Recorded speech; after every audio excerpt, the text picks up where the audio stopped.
पद स्थापना के बाद कलेक्टर में एसपी का शहर में पहला दौरा। नमस्कार। प्रदेश में हुए प्रशासनिक तबादले के बाद पहली बार कलेक्टर एवं एसपी का शहर में आगमन हुआ। इनके आगमन को लेकर 4 दिनों से शहर में चर्चाएं चल रही थी। इस दौरान अधिकारियों ने प्रतिबंधित क्षेत्र चंबल सागर मार्ग एवं पटेल गली का भी भ्रमण किया। इसके पश्चात विधायक दिलीप सिंह गुर्जर से भी मुलाकात कर सर्किट हाउस में अधिकारियों की कलेक्टर ने बैठक ली। चर्चा में विधायक ने लॉकडाउन के पालन सहित आमजन को हो रही अन्य समस्याओं से भी कलेक्टर को अवगत करवाया। सबसे पहले तो नागदा के जितने भी शहरवासी हैं, मीडिया के लोग हैं और खासतौर पर जनप्रतिनिधि हैं, मैं सभी को बहुत बहुत धन्यवाद दूंगा कि जिस तरीके से पूरे लॉकडाउन और कर्फ्यू में सभी का सहयोग प्राप्त हुआ है प्रशासन को, उसी का परिणाम है कि यहाँ के जो 2 कंटेनमेंट एरिया हैं बहुत जल्दी ही दोनों मुक्त होने वाले हैं कंटेनमेंट एरिया से, क्योंकि किसी को पता है कि अगर एक बार वायरस आ गया है तो वायरस को कंटेन करने का केवल और केवल एक तरीका जो है वो सोशल डिस्टेंसिंग होता है, कर्फ्यू होता है, लॉकडाउन होता है। बहुत सख्ती से आप लोगों ने पालन कराया और यहाँ का जो स्थानीय प्रशासन है, चाहे SDM हो, CSP साहब हो, उनके नीचे की पूरी टीम हो, उन सभी लोगों ने बहुत मेहनत करी है, जनता के साथ खड़े होकर इस स्थिति में पहुंचा दिया है कि हमारे दोनों कंटेनमेंट एरिया बहुत जल्दी मुक्त हो जाएंगे। निश्चित रूप से हम लोग कोशिश कर रहे हैं पूरे उज्जैन जिले को कि जो एक हॉटस्पॉट बन गया है उज्जैन जिला, उस उज्जैन जिले को हॉटस्पॉट से निकाला जाए। और हमारा जो मुख्य फोकस है ज़िले में कि हम जो डेथ रेट है हमारी वो कम करी जाए, डेथ्स एक भी न होने पाए, इसके लिए हम लोग लगातार प्रयास कर रहे हैं। नागदा में ये सारी स्थितियाँ और भी बहुत अच्छे तरीके से इम्प्लीमेंट हुई हैं और आज की स्थिति में कोई भी एक्टिव पेशेंट, जिसको भर्ती पेशेंट बोलते हैं, वो नहीं है। लेकिन अभी हम लोगों को अगले 8-10 दिनों तक और थोड़ा अनुशासन का परिचय जो है वो देना पड़ेगा। खास तौर पर 31 तारीख अभी हम लोग, चूँकि आज MHA की भी शायद कोई गाइडलाइन आएगी, आज शायद राज्य सरकार की भी कोई गाइडलाइन आएगी, तो उसका पालन करते हुए हम लोग एक आदेश SP साहब से कंसल्ट करके, सभी जनप्रतिनिधियों से और आप लोगों से कंसल्ट करके निकालेंगे। लेकिन मेरा ऐसा मानना है कि खास तौर पर जो धार्मिक गतिविधियाँ हैं ये पूरी तरीके से 31 तारीख तक बंद रहेंगी। इसमें कहीं किसी को कोई भी जो है वो शंका नहीं होनी चाहिए, चाहे हमारे मंदिर हो चाहे मस्जिद हो, उनमें 31 तारीख तक किसी भी तरीके से पब्लिक का आना जाना और पूजा या फिर नमाज अदा करना जो है पूरी तरीके से प्रतिबंधित रहेगा। इसके अलावा जितनी भी गतिविधियां हैं, अगर हम लोग उज्जैन की बात करें, बड़नगर की बात करें, मणिपुर में बात करें, वहाँ पर सख्तियाँ ज़्यादा रहेंगी।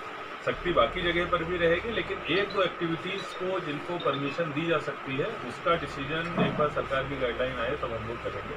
लेकिन बहुत ज़्यादा सख्ती जो हो रही है 31 तारीख तक अगर हम लोग उम्मीद करें तो मुझे लगता है वो नहीं करनी चाहिए।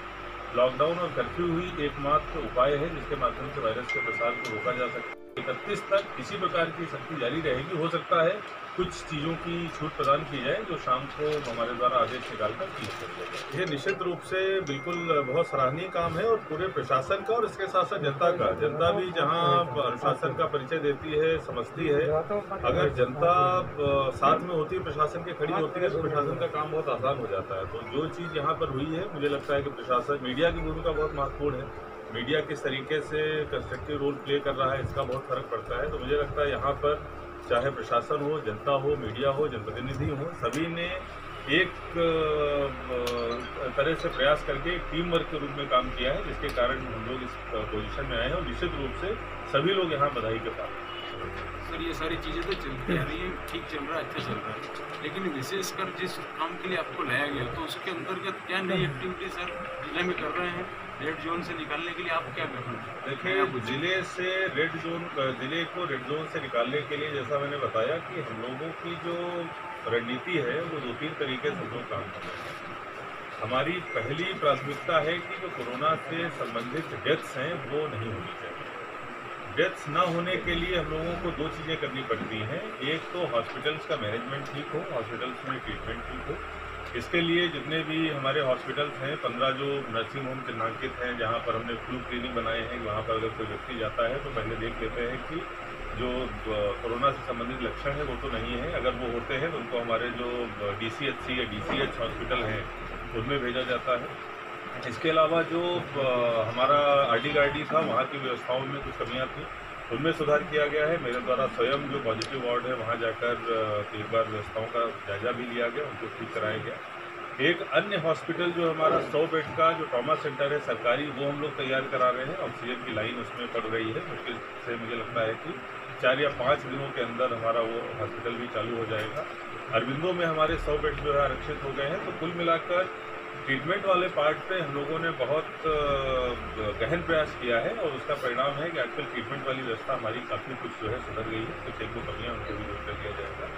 मृत्यु न होने का जो दूसरा एक हम लोगों की रणनीति का पार्ट है वो ये है कि जल्दी से जल्दी जैसे ही अगर कोई वायरस से संक्रमित हुआ है तत्काल उसका चिन्हांकन हो, उसका आइसोलेशन हो और उसका ट्रीटमेंट शुरू हो जाए। जितने ज़्यादा हम लोग पॉजिटिव लोग निकालते जाएंगे उसका ट्रीटमेंट उतनी जल्दी हो जाएगा और वो कम से कम लोगों को संक्रमित कर पाएंगे। इसके लिए हमारी कॉन्टैक्ट ट्रेसिंग की एक पूरी टीम बहुत मेहनत से काम कर रही है कि किस किस के संपर्क में आए हैं उसको हम लोगों ने ऐप पे ला दिया है।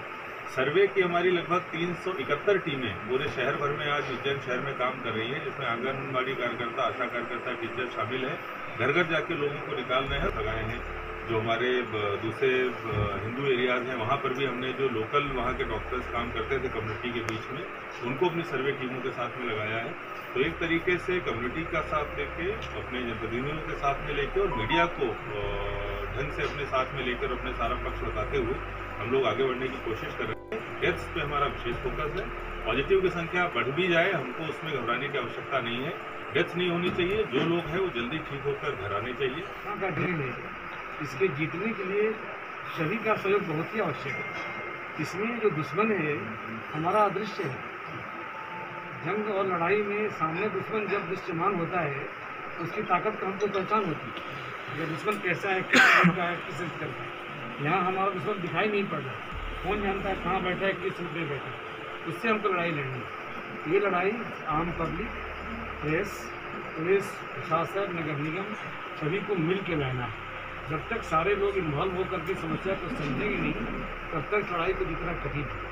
तो सबसे पहले आप सबके माध्यम से मैं आम जनता को अपील करूँगा कि इस जंग को जीतने के लिए पुलिस प्रशासन का सहयोग करें। इसके लिए मात्र 2 ही उपाय, एक तो लॉकडाउन का पूर्णतः पालन, दूसरा सोशल डिस्टेंस मेंटेन करना।